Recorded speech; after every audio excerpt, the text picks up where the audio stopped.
રાજકોટ ગ્રામ્ય પોલીસમાં માનનીય રેન્જ વડા શ્રી નિલીપરાય સાહેબના માર્ગદર્શન હેઠળ બંદોબસ્ત ગોઠવવામાં આવ્યો છે.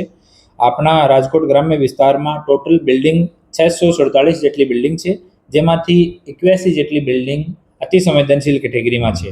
કુલ બૂથ 1072 છે. તાલુકા પંચાયતની 180 જેટલી સીટો છે અને જિલ્લા પંચાયતની 30 સીટો છે. અને ગોંડલ નગરપાલિકામાં આવતીકાલમાં ચૂંટણી થવાની છે.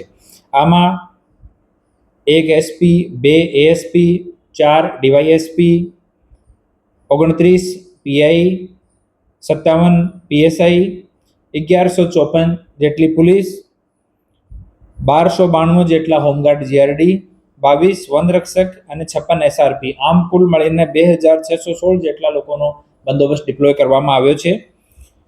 6 અલગ અલગ સ્ટ્રાઇકિંગ ટીમો અલગ અલગ તાલુકા વાઇઝ વિસ્તારમાં રાખવામાં આવી છે, જો રાઇટ કંટ્રોલ ગિયર સાથે અને ડ્રોન સાથે તૈનાત રહેશે. તમામ પોલિંગ સ્ટેશન લોકેશન ઉપર અમારા જો માણસો છે બોડી વોર્ન કેમેરા સાથે ત્યાં તૈનાત છે. આ સિવાય 10 સ્ટેટિક ટીમ રાખવામાં આવી છે, જો જ્યાં જ્યાં અમુક બનાવો ભૂતકાળમાં બનેલા છે આ જગ્યામાં વ્યવસ્થિત સ્ટેટિક એક ટીમ રહેવાની છે. હાલ ચૂંટણીનો ઘોષણા થયા પછી 10 પાસા રાજકોટ ગ્રામ્ય પોલીસ દ્વારા કરવામાં આવ્યા છે. 21 જેટલા લોકોને તડીપાર કરવામાં આવ્યા છે અને 8596 જેટલા લોકો ઉપર અટકાયતી પગલાં લેવામાં આવ્યા છે.